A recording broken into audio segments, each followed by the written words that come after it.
Conta-se a história, e essa história, informação que eu tive da fonte que li, é que é uma história verídica de um professor numa universidade de medicina, dando aula, um professor muito bem formado, um homem muito experiente, formação completa na sua área, muito respeitado. Ele faz uma pergunta para um aluno. Ele pergunta: quantos rins nós temos? E o aluno responde: 4. Aí o professor replica: 4 rins? E de uma forma muito arrogante, quase ofensiva, no topo do seu status de professor e sábio, um homem com muito conhecimento, aquele tipo de pessoa que tem prazer em destacar o erro do aluno, ele disse assim: tragam aí um feixe de capim, pois nós temos um asno na sala. Aí ele ordena que o seu auxiliar, então, faça isso. Aí o aluno se levanta e diz assim: traz um café para mim também.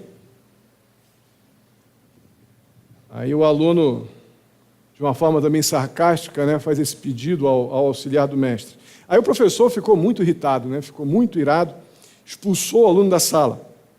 Enquanto o aluno saía da sala, ele ainda teve a audácia de corrigir, então, o seu mestre arrogante, mas furioso também, e disse: o senhor perguntou quantos rins nós temos? E nós temos 4. São 2 seus e 2 meus. E tem um bom apetite com o capim que o senhor mandou trazer para cá. Vou tomar seu café. Eu tenho convicção que aqui os dois foram muito mal educados. Ambos foram bastante mal aqui nessa comunicação. Mas é muito comum a pessoa que tem mais conhecimento subjugar, às vezes oprimir, subestimar os outros. E é nesse ambiente, nesse contexto, que nós vamos ler o capítulo 8 da primeira carta de Paulo aos Coríntios. Pode abrir lá, quem já ainda não abriu.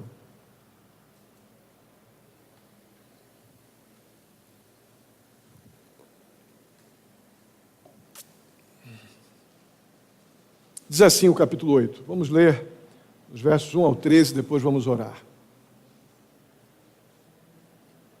Com respeito aos alimentos sacrificados aos ídolos, sabemos que todos temos conhecimento. O conhecimento traz orgulho, mas o amor edifica. Quem pensa conhecer alguma coisa ainda não conhece como deveria. Mas quem ama a Deus, este é conhecido por Deus. Portanto, em relação aos alimentos sacrificados aos ídolos, sabemos que o ídolo não significa nada no mundo e que só existe um Deus.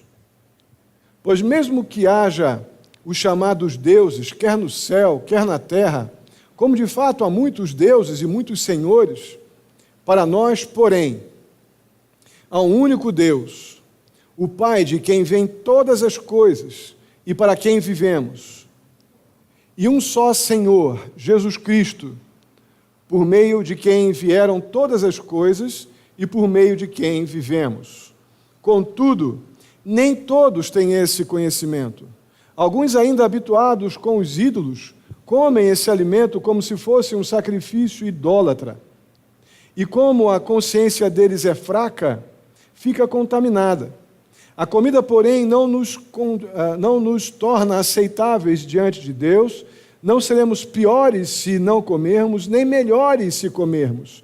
Contudo, tenham cuidado para que o exercício da liberdade de vocês não se torne uma pedra de tropeço para os fracos. Pois se alguém que tem a consciência fraca vir você que tem este conhecimento comer num templo de ídolos, não será induzido a comer do que foi sacrificado a ídolos? Assim, esse irmão fraco, por quem Cristo morreu, é destruído por causa do conhecimento que você tem. Quando você peca contra seus irmãos dessa maneira, ferindo a consciência fraca deles, peca contra Cristo. Portanto, se aquilo que eu como leva o meu irmão a pecar, nunca mais comerei carne, para não fazer meu irmão tropeçar. Amém? Oremos. Pai querido, muito obrigado mais uma vez por podermos estar aqui juntos como igreja para prestar este culto ao Senhor e pela Tua misericórdia, ó Deus, sermos confrontados pela Tua palavra, exortados por ela, capacitados pelo Senhor, ó Deus, a ter a percepção de onde temos pecado, que devemos confessar ao Senhor como pecado, onde podemos ser melhores como homens e mulheres que servem ao Senhor, em nossa convivência contigo e com os demais irmãos e no meio que a gente vive. Nos ajuda, nos ensina. Mais uma vez eu te peço em nome de Jesus. Amém.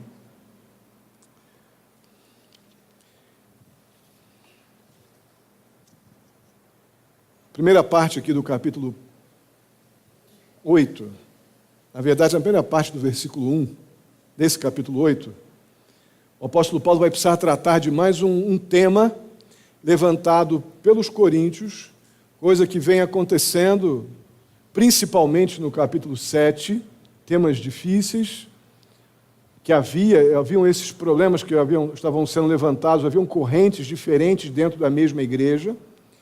E aqui não é diferente, há mais uma corrente de pensamento sobre o tema que Paulo é aqui arguído, chamado a emitir uma opinião, que é o contexto dos alimentos sacrificados aos ídolos. Mas de onde é que surgiu essa temática aqui no contexto da carta de Paulo aos Coríntios? O pastor John MacArthur ele faz um resumo em um dos seus comentários, que eu vou tentar reproduzir para vocês, que ele é bem suficiente, o assunto seria mais vasto. Mas eu vou tentar reproduzir o que o pastor John MacArthur comenta sobre o pano de fundo, o porquê desse tema aqui, desses alimentos sacrificados aos ídolos, como um problema ali na igreja de Corinto, na igreja evangélica do primeiro século, né? Os gregos e os romanos, eles eram ou politeístas, ou seja, adoravam vários deuses, ou eles eram polidemonistas. Eles acreditavam em espíritos maus, demônios, e temiam esses demônios. Eles acreditavam que esses espíritos maus, eles tentavam invadir o corpo das pessoas, incorporando-se nos alimentos. Então, os espíritos maus incorporavam nos alimentos e a pessoa que comia esse alimento, ele tinha esse espírito mau que só poderia ser eliminado se essa comida fosse sacrificada ou oferecida num altar a algum deus terreno, deuses pagãos. Então, o sacrifício não tinha apenas como propósito obter algum favor desses deuses pagãos, mas também tinha o objetivo de limpar a carne dessa contaminação demoníaca. Então era uma motivação dupla, né? Essa carne descontaminada, então, depois ela era oferecida aos ídolos como sacrifício. A porção que não era queimada no altar, essa porção ela era usada nas festas pagãs. Era o famoso churrasquinho das festas pagãs depois, né? E o que sobrava ainda era vendido nos mercados. Muitos crentes, principalmente os gentios, que tiveram muito vínculo com essas práticas pagãs, depois da conversão, naturalmente, eles se sentiam mal em ir no mercado e comprar aquelas carnes que eles sabiam que tinham todo esse comprometimento paganizado, né? Eles lembravam da vida deles como pagãos, que não adoravam o único Deus verdadeiro. Eles lembravam daquelas realidades da adoração a demônios, do temor a demônios, e isso lhes trazia um mal-estar, apesar de já serem pessoas que conheciam a Cristo e criam na mensagem do Evangelho. Então a igreja vai e consulta o apóstolo Paulo, para que o apóstolo Paulo emitisse o seu posicionamento sobre esse tema, sobre essa situação. Aí, antes da resposta, Paulo propõe uma reflexão que vai dar uma boa arrumada no rumo da resposta que ele vai dar. ele vai iniciar a sua resposta a essas pessoas, aos coríntios, que estão levando essa questão para ele. Ele chama essas pessoas de pessoas que têm conhecimento. Têm o conhecimento da palavra do Senhor, foram instruídos na palavra e sabem que essas comidas, elas não têm este comprometimento que o paganismo pregava. A segunda parte do verso 1 diz: sabemos que todos temos conhecimento. Paulo está com isso dizendo: eu e vocês que têm tido oportunidade de ter maior conhecimento das Escrituras, sabem que isso não tem um comprometimento maior. E não é uma especulação da minha parte dizer que todos tinham conhecimento, ou do apóstolo Paulo, porque ele mesmo no capítulo 1, no versículo 5 e versículos, ele diz que toda a palavra e todo o conhecimento tinha sido ricamente entregue à igreja de Corinto. Nós vimos isso lá no capítulo 1. Então, os que de fato pararam para ouvir e aprenderam, nem que fosse apenas intelectualmente, mas tinham a informação correta do tema, eles tinham o conhecimento necessário para saber que aquele temor espiritual não tinha um valor real diante das verdades do Evangelho, das verdades libertadoras de quem estava em Cristo Jesus. Então, para esses, o crente poderia fazer uso desse tipo de alimento. Mas o que será enfatizado aqui é que o conhecimento das coisas, o saber, ele não pode gerar um senso opressor ou de superioridade, ou mesmo de status maior ou melhor do que outros crentes que talvez não tenham, por seu histórico de origem de onde veio, das suas origens antes de Cristo, ou mesmo do seu tempo de vida cristã, ainda não ter tido um comprometimento ou um conhecimento maior da palavra do Senhor. O que Paulo está querendo aqui é lidar com uma questão. Várias coisas são ensinadas aqui, mas uma delas é uma questão ética muito importante e relacional, que está muito ligada ao amor, à misericórdia. Uma das coisas que eu tenho aprendido, irmãos, ao longo de muitos anos de estudo, é que se o conhecimento da palavra de Deus não me humilhar, eu não estou me relacionando corretamente com a palavra de Deus. Se eu não for humilhado pela palavra de Deus, que aponta um padrão extremamente superior a qualquer coisa que eu venha a falar ou provar, e isso não me humilhar na minha realidade como pecador, o problema certamente está em mim, não na palavra do Senhor. O apóstolo Paulo está nessa direção aqui. Muitas direções nós poderíamos seguir nesse texto, mas eu vou seguir essa. E bem objetivamente, ainda na terceira parte desse verso 1, ele diz: o conhecimento ele traz orgulho. Esse conhecimento soberbo que oprime, que dá uma posição de superioridade completamente equivocada, contrária ao conhecimento de Deus, que deve gerar na vida do crente. Então esse conhecimento, esse tipo de conhecimento corrompido traz orgulho. Mas o amor de Deus, fruto de um conhecimento verdadeiro, esse sem dúvida alguma constrói, esse edifica. Então amor e conhecimento precisam andar juntos, mas infelizmente sabemos que tanto nos dias de Paulo não era assim, como nos nossos dias. Sabemos que infelizmente não é exatamente assim, pelo menos o tempo todo.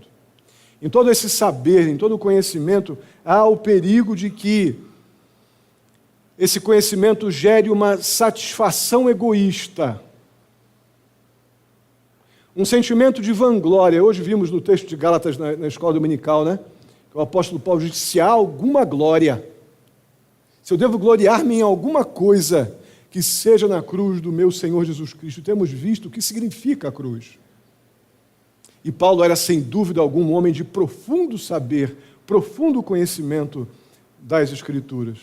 Mas o conhecimento bíblico ele precisa estar entrelaçado com o amor bíblico, que aqueles que conhecem o Senhor também já experimentaram. É por isso que ele afirma que esse conhecimento, pelo conhecimento, ele traz apenas vaidade. ele traz apenas orgulho. Bem diferente do amor bíblico. O amor bíblico ele tem o objetivo primário de construir, não de demolir. Por isso que ele diz que o amor edifica. O amor bíblico ele não destrói. O amor bíblico ele edifica, ele constrói.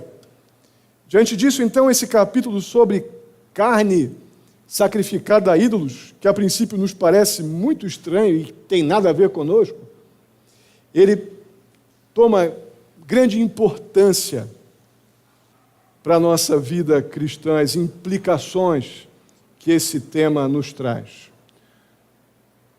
O verso 2, aqui no verso 2, nós temos uma segunda advertência que é feita.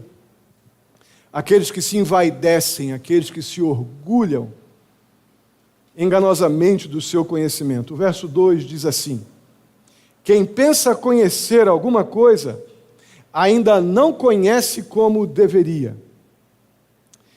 Irmãos, há no conhecimento das coisas do Senhor, há no saber, o perigo da gente achar que já sabe tudo.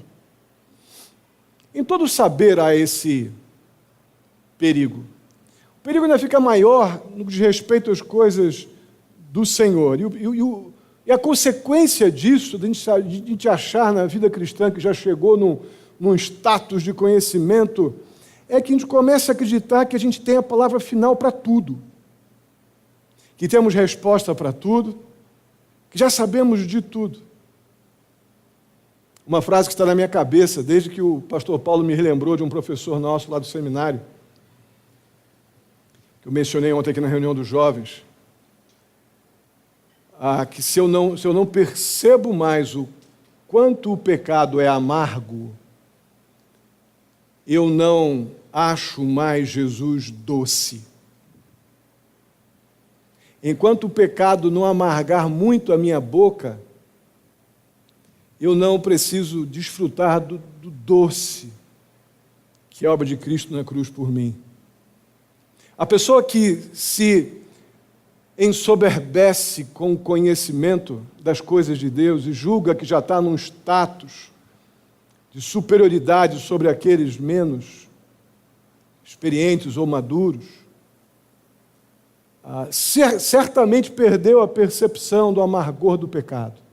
Porque quanto mais conhecemos o Senhor, mais vemos mais luz, mais claridade de Cristo para a minha alma eu tenho, e mais cantinhos ainda escuros que estavam ali, escondidos pelos meus próprios interesses pecaminosos. Quanto mais luz do Senhor, mais luz naquelas áreas que estavam escondidinhas no meu coração, e mais percepção eu tenho do meu pecado, do amargor do meu pecado, e mais então eu preciso da doçura do amor de Cristo Jesus e da obra de Cristo na cruz em meu favor.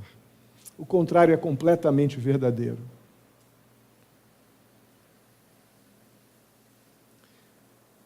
O fato é que o verdadeiro conhecimento, aquela pessoa que de fato que acredita que está buscando conhecer de Deus, essa pessoa que está conhecendo Deus, ela também está ciente do que está lá em 1 Coríntios 13, que veremos mais adiante na nossa sequência, aqui na carta aos 1 Coríntios, que nós conhecemos em parte. Mais adiante, quando estivermos com Cristo, conheceremos plenamente.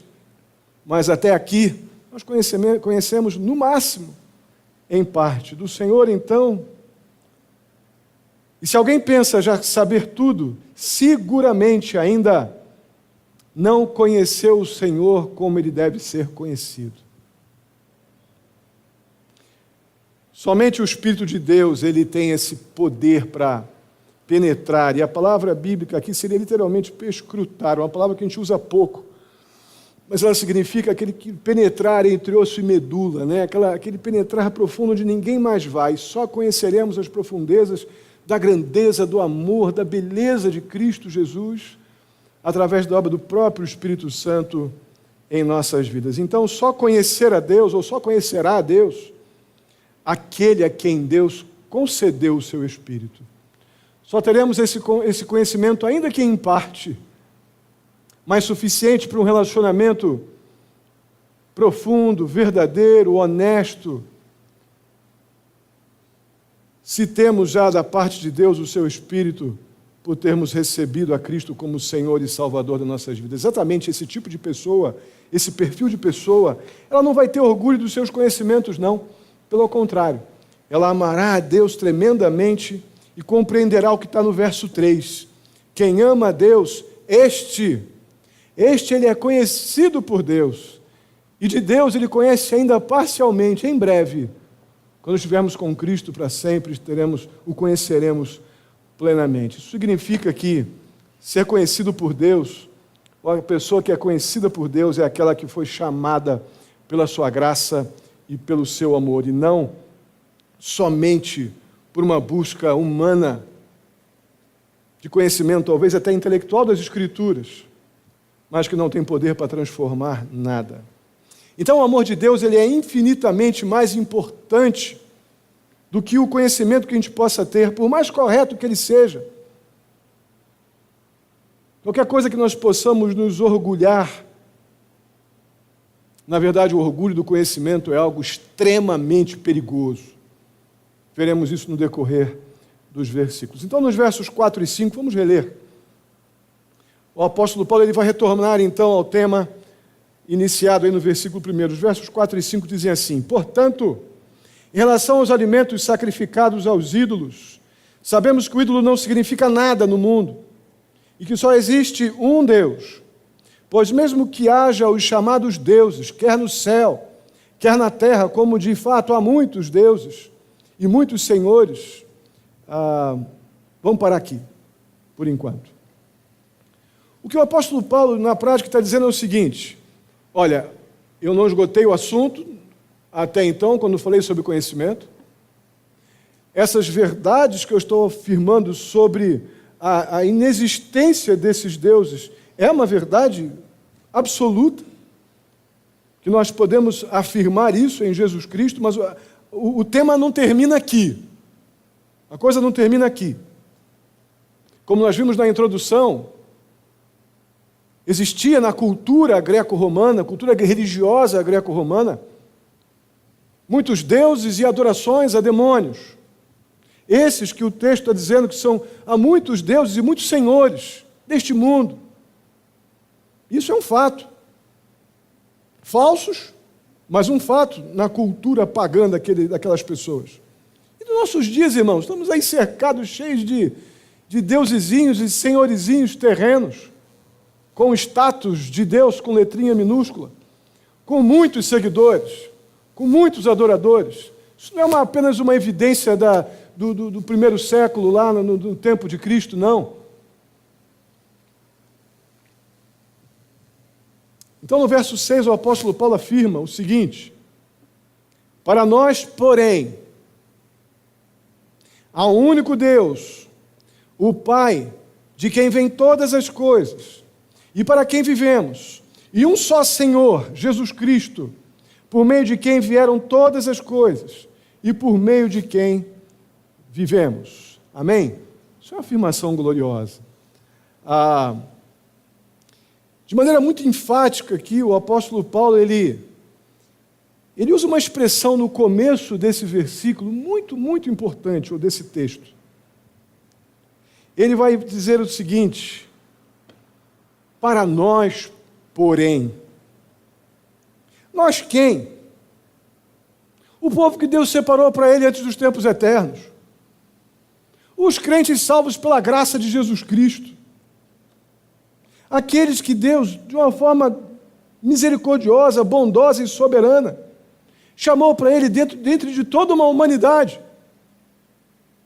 Em todos os lugares da terra existem pessoas ligadas a deusinhos e senhorizinhos terrenos, escravizados por culturas religiosas terríveis, opressoras, controladoras, dominadoras, escravizadoras.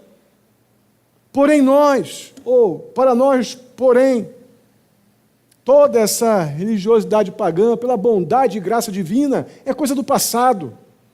E não é por causa do nosso conhecimento, não, é por causa da bondade dele. É por causa da misericórdia dele. É da soberania dele, do amor dele, por causa da vontade dele.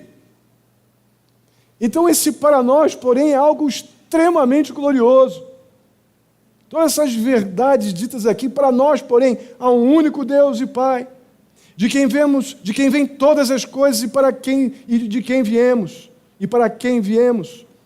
E um só Senhor Jesus Cristo, por meio de quem vieram todas as coisas, e por meio de quem vivemos. Para nós existe, então, somente um único Senhor, que pela bondade dele mesmo, nós o chamamos de Deus e de Pai. Amém? Isso é glorioso. Então, essa breve exposição sobre o significado do para nós, porém, depois disso, na verdade, vem a preocupação do apóstolo Paulo, expressa aqui no verso 7. Contudo, pessoal do MEB, do Instituto Bíblico aí, ó. Contudo, nem todos têm esse conhecimento. Alguns ainda habituados com os ídolos, comem esse alimento como se fosse um sacrifício idólatra.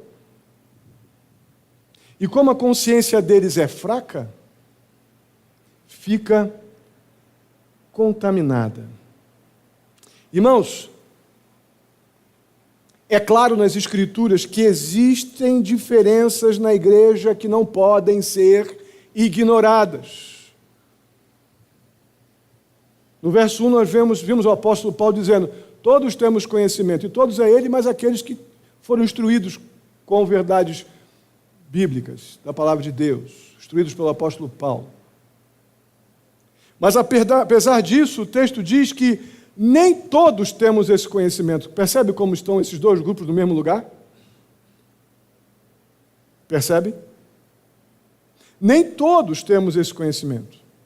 Havia em Corinto, então, membros da igreja, ou congregados, certamente não tinha essas coisas que criamos hoje, né, de congregados e membros. Haviam pessoas que pertenciam à igreja de Corinto, que concordavam com a doutrina da inutilidade dos ídolos, essas verdades bíblicas que já foram aqui apresentadas, mas em função de um histórico pagão, idólatra, e com ainda imaturidade nas verdades bíblicas, essas pessoas ainda continuavam vivendo com certo temor de comerem esse tipo de comida. Na sua consciência ficavam sentindo-se culpados. Sentiam uma consciência ainda frágil, chamada por Paulo de fraca. Sentiam ainda um peso de culpa e vergonha muito sério.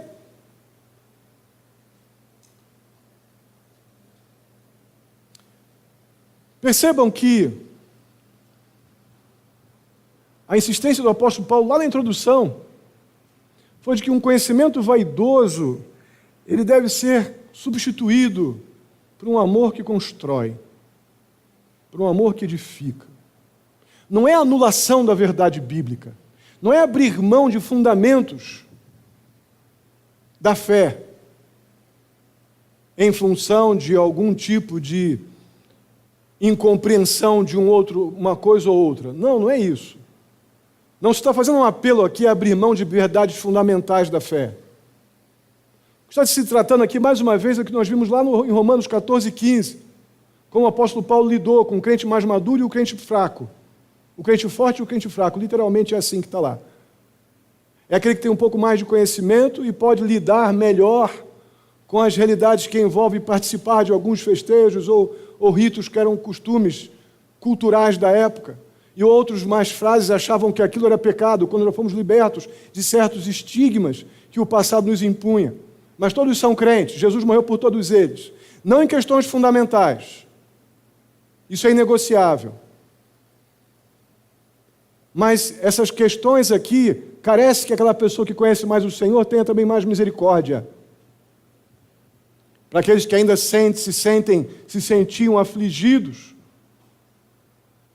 por comer aquele tipo de alimento, ou ver aquele crente tido como mais maduro, mais experiente, com mais conhecimento, comendo a comida, então, que era tida como sacrificada a ídolos, aquilo estava trazendo mal-estar àquele que acabava comendo a comida também, e ainda por ter uma consciência fraca, sentia-se culpado, angustiado, tinha sua consciência violada, e muitos deles até se afastavam da vida da igreja por esta consciência ainda fraca. Então, no verso 8, o apóstolo Paulo coloca as coisas em ordem, ou põe ordem na casa. A comida, porém, não nos torna aceitáveis diante de Deus. Não seremos piores se não comermos, nem melhores se comermos. Irmãos, se nós estamos em Jesus Cristo, não é o comer ou deixar de comer que nos torna melhores ou piores. A liberdade que nós recebemos é em Jesus Cristo, que nos liberta desses enganos humanos, terrenos, que escravizam a nossa alma. Jesus Cristo nos libertou e nos deu uma liberdade muito superior a qualquer coisa imposta por essas coisas de deuses e senhores terrenos. Então a liberdade que nós temos em Jesus Cristo, ela não está limitada pelo comer ou pelo beber, mas muito cuidado nós devemos ter com o mau uso da liberdade que recebemos em Jesus Cristo, e é aqui que pecamos. O verso 9 diz assim, mais um contudo, dá um tremendo de um esboço mecânico aqui, hein? Contudo, tenham cuidado para que o exercício da liberdade de vocês não se torne uma pedra de tropeço para os outros. Irmãos, o uso da nossa liberdade, daquilo que nós cremos que não tem nenhum valor, vou dar exemplos bem superficiais. Você tem que botar branco no final do ano para ter sorte, para Deus abençoar, ou para os deuses abençoarem. Você tem que fazer determinada coisa aqui e ali para poder, então, ter alguma vantagem ou sucesso ou poder. Aquelas coisas deste mundo, paganizadas, deusinhos, letrinhas minúsculas, que não podem fazer nada por nós, porque, na verdade, eles não têm poder para nada, mas que são cultuados e buscados. Deus, em Cristo Jesus, nos libertou, nos dando o conhecimento dEle, a liberdade dEle, o poder que vem pelo Espírito Santo, que habita em nós, que nos ilumina para ir para as Escrituras e para nós podermos conhecê-lo como Ele é. Isso é glorioso. Mas o uso dessa liberdade, sem o amor que edifica, ele pode dar um golpe muito violento naqueles ainda com consciência fraca. E aqui, sem dúvida alguma, o apóstolo Paulo está nos fazendo pensar aqui no nosso testemunho.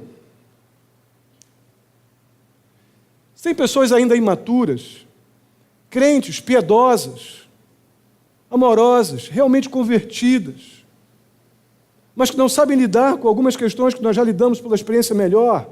Tenha misericórdia, não fale, espere, dê tempo ao crescimento, ame, construa, não imponha, não oprima. Irmãos, como eu tenho aprendido com Coríntios, com essa primeira carta de Paulo aos Coríntios, pode ser um golpe muito forte naqueles que ainda a consciência ainda é frágil. Pode até fazer com que, esse golpe pode até fazer com que essas pessoas tropecem, como o texto nos diz, por serem ainda muito frágeis. Como é sério isso? A gente precisa levar isso mais a sério. O conhecimento de Deus deve trazer junto a sabedoria que vem do Senhor, o domínio próprio que vem do Senhor. A gente lidar com as questões e com as pessoas, nós somos diferentes, irmãos. O texto nos diz que essa diferença existe dentro da igreja. E não é pecado, o Senhor não está buscando o que sabe mais, o que sabe menos, o que come mais, o que come menos. Não, o Senhor está buscando adoradores que o adorem em espírito e em verdade. Maturidade é um processo. O conhecimento do Senhor é algo que vem naturalmente com a conversão. Eu quero mais de Deus, vou me aproximando de Deus, vou crescendo. Mas isso não é instantâneo, isso não é botar um negócio aqui na veia e ficar lá, agora estou ganhando conhecimento de Deus. Não, isso é vida diária. Isso é um viver diário. Isso é o crescimento que vem junto até com a maturidade de vida. A experiência de vida vivida, ela bem permeada, bem enxertada com as verdades gloriosas que nós carecemos para uma vida santa através do conhecimento de Deus. isso gera, sem dúvida alguma, um resultado muito positivo, que são crentes maduros, influenciando, ensinando, ministrando, servindo, cuidando e zelando daqueles que ainda estão com as suas consciências ainda frágeis.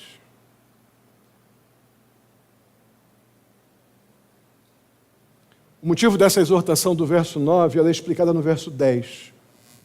Pois se alguém que tem a consciência fraca, viu você que tem esse conhecimento comer num templo de ídolos, não será induzido a comer do que foi sacrificado a ídolos? Irmãos, rapidamente, apenas para ilustrar, na antiguidade não haviam hotéis ou ambientes, restaurantes, para que pudesse haver um ajuntamento de pessoas para uma pessoa mais poderosa ou mais rica, com mais recursos, juntar, abrir assim, alugar um salão. Jesus fez isso com os discípulos num cenáculo, que era o ambiente mais propício para isso, mas um salão de festas, um restaurante, um hotel que pudesse receber pessoas, não era comum isso na antiguidade. Então, não havendo salas de refeição, talvez até mesmo escravos suficientes para recepcionar um grupo muito grande de pessoas, o que se fazia? Se usava a mesa do templo. O templo dos pagãos mesmo, uma grande mesa. E esses templos, geralmente, eles eram abertos. A carne que ali era servida, nesses templos pagãos, era carne, e não obrigatoriamente, não somente templos pagãos, viu? Havia a realidade também de ambientes de culto, que não obrigatoriamente era para culto pagão. Sei que haviam aqueles ambientes onde a comida era servida, e certamente comida ou carne sacrificada a ídolos. E eu li um comentário que era algo bem extravagante, aquele deitar na mesa que nós vemos de Jesus com os discípulos, que eles se reclinavam à mesa, era uma coisa muito comum, e eles deitavam-se, a ideia de alguns comentários que eu li, que eles se deitavam na carne que iam comer. Então era uma coisa assim bem escrachada, desculpe a expressão. E aqueles novos convertidos passando por alguns ambientes e vendo aqueles que tinham mais conhecimento, que julgavam que aquilo ali não tinha problema nenhum, sobre as carnes e comendo sobre as mesas daqueles templos, daqueles ambientes, aquelas pessoas se sentiam angustiadas, porque aqueles ali eram os sábios. E se eles faziam isso, eles podiam fazer também. Uns entravam em crise e outros iam e passavam a fazer aquilo que eles faziam. E se sentiam muito mal, porque acreditavam que estavam comendo carnes sacrificadas a ídolos. Isso atentava contra a fé deles. Então havia muito pouca sabedoria, tanto daqueles que diziam que conheciam o Senhor, como daqueles frágeis. Então a coisa era bem difícil, bem complicada. Mas como nós já vimos, o apóstolo Paulo, ele não nega essa liberdade. Mas a questão é que a gente não pode esquecer daquele irmãozinho ainda de consciência frágil. Então o nosso testemunho, a sabedoria que vem com conhecimento, ela precisa trazer junto a ela a capacidade de dizer não para a gente mesmo com muito prazer. Esse prazer vem da misericórdia que a gente precisa exercer para com aqueles ainda mais novos na fé. A gente não pode esquecer desses queridos que estão conosco. Aquele irmãozinho que nos vê, talvez fazendo algum comentário, que a gente sabe que está enquadrado dentro de uma realidade,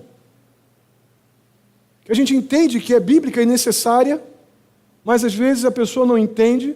Aquela outra situação de um irmão que talvez não concorde com determinada atitude, ou essa ou aquela, mas que não há pecado, há uma diferença de opinião, e não há nenhuma questão moral naquilo. Devemos tomar muito cuidado, para que aquele irmãozinho que não tem força para perseverar, talvez, naquilo que ele crê, porque não tem pecado em ele não comer. Se ele julga que não deve comer, não coma. Porque não há pecado nem comer, nem deixar de comer. Se não é uma questão fundamental da fé, uma diferença de opinião não significa que é pecado. Se você quiser, volte lá no site, busque lá as mensagens de Romanos 14 e 15 para relembrar esse tema.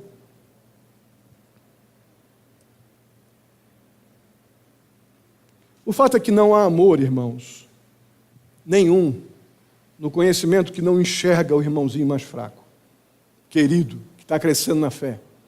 Não há amor nenhum nisso, nesse tipo de conhecimento. É mero conhecimento pelo conhecimento que não causa transformação nem em quem o tem e nem no outro que está olhando para você e vendo coisas que ele não precisava ver, ouvindo o que não precisa ouvir, porque não tem maturidade para aquilo ainda. E o fato é que Cristo morreu exatamente para que nós ficássemos livres da culpa. Cristo morreu exatamente levando a sentença de morte que o nosso pecado nos impõe, é o que diz o verso 11. Assim, esse irmão fraco, por quem Cristo morreu, ele acaba sendo esmagado ou destruído por causa do conhecimento que você tem. Você não aplicou conhecimento com amor, está esmagando o irmãozinho. Uma das coisas que eu precisei aprender, e estou aprendendo ainda, quando eu comecei a me encontrar com algumas verdades fundamentais da fé, quando eu ouvi o pastor Richard Belcher pregar numa conferência da Fiel, primeira conferência da Fiel que eu fui, você lembra quando foi? Muitos anos atrás, 2007, por aí. Aquilo afetou radicalmente o meu pensar sobre a doutrina da eleição, sobre a salvação somente pela graça, pelas bênçãos espirituais que Deus nos deu, pela sua soberana e maravilhosa justiça e graça. Aquilo afetou a minha vida muito profundamente. E aquilo afetou a minha pregação. E a minha pregação se tornou por um período muito dura, completamente bíblica e verdadeira, mas muito dura. Até numa outra oportunidade eu ser confrontado num outro ambiente acadêmico de estudo, por verdades como essas aqui.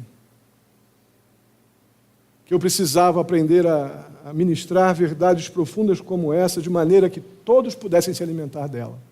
Um dos grandes aprendizados que eu tive foi na África, que eu achei que lá nos meus muitos cursos, na minha formação, tal, eu ia chegar na África, tal, aí a pessoa me pegou pelo braço, você vai ter que aprender a falar de Jesus com gestos.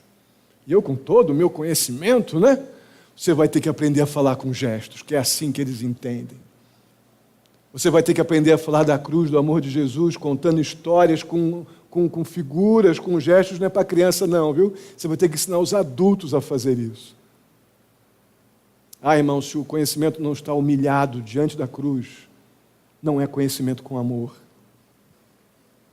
Ele não causa o impacto que deve causar. Então não há amor nenhum num conhecimento que não enxerga o irmãozinho mais frágil, querido, como um dia nós já fomos.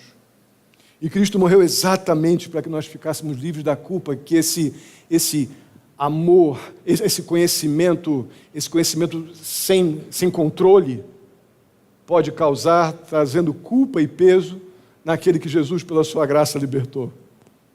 E a gente fica sendo, em vez de porta-voz da boa nova, somos porta-vozes de um peso que não precisa. Como é sério isso? Como é sério?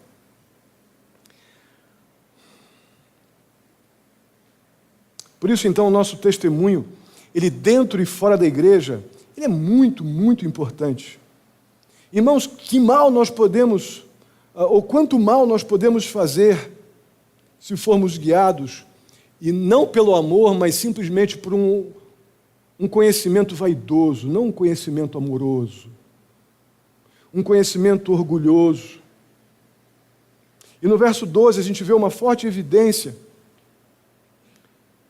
de que fazer um irmão em Cristo tropeçar é mais do que um ofender a pessoa. O texto diz que nós ofendemos a Cristo. Vamos ler juntos? Quando você peca contra seu irmão dessa maneira, ferindo a consciência fraca dele, pois é, irmãos, como é sério isso?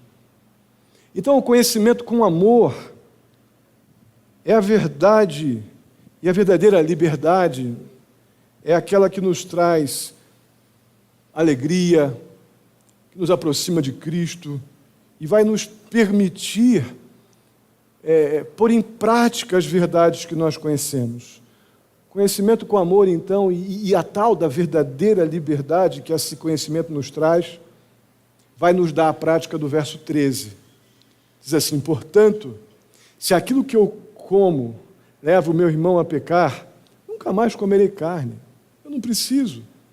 Eu fico bem sem ela, por causa da fragilidade do meu irmão, para não fazer o meu irmão tropeçar.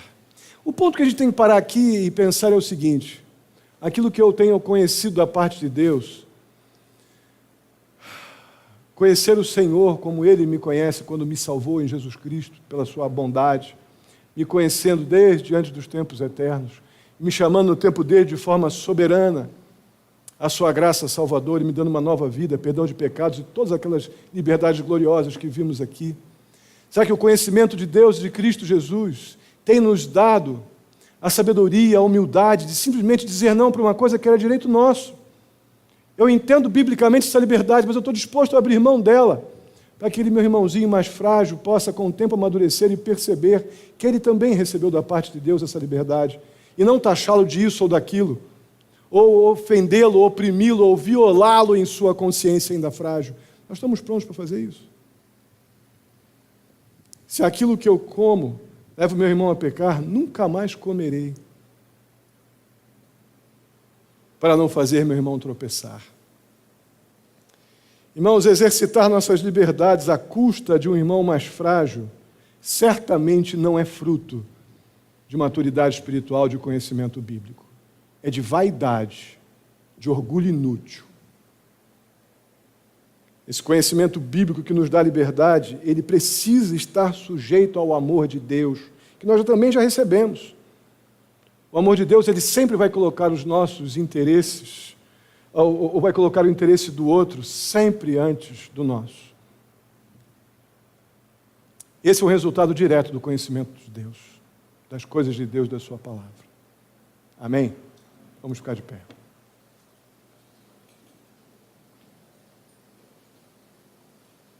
Oremos. Bondoso Deus, mais uma vez, muito obrigado.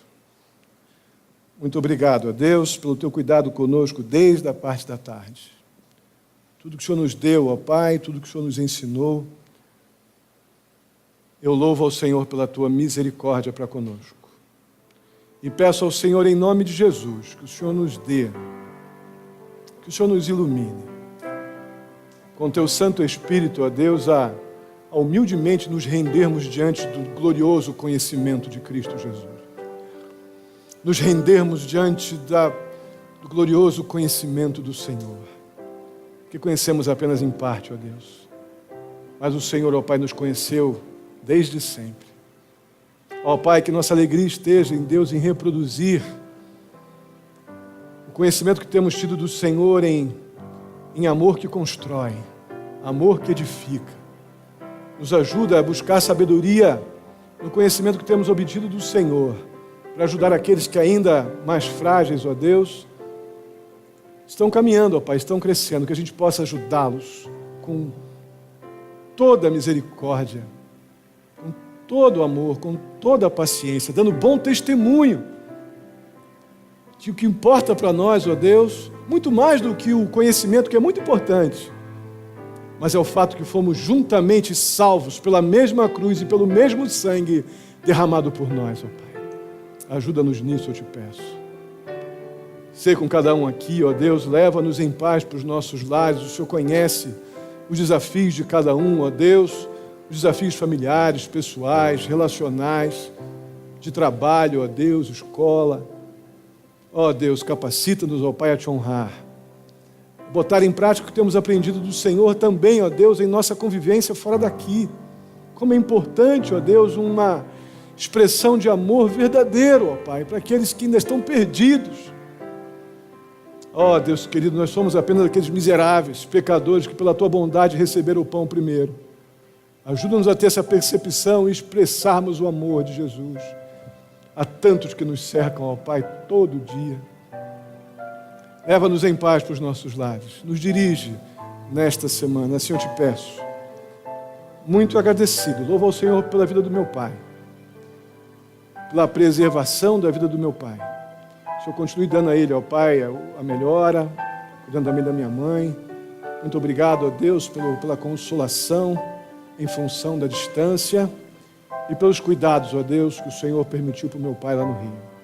Agradecemos pelo Andreato também, se recuperando, ao Pai, da cirurgia nos olhos. Muito obrigado, o Senhor tem cuidado de nós, por isso estamos realmente muito alegres. Assim eu te louvo, te agradeço, no nome santo de Jesus. Que a graça do nosso Senhor e Salvador Jesus Cristo, o amor de Deus, nosso amado Pai, a comunhão e a consolação do Espírito Santo esteja sobre a vida de cada um de vós, queridos e amados irmãos, hoje e até a vinda do nosso Senhor Jesus Cristo. Amém e amém. Que Deus os abençoe. Podem sentar. Tenha seu tempo de oração. Estarei à porta para cumprimentá-los. Eu preciso de uma reunião com todos.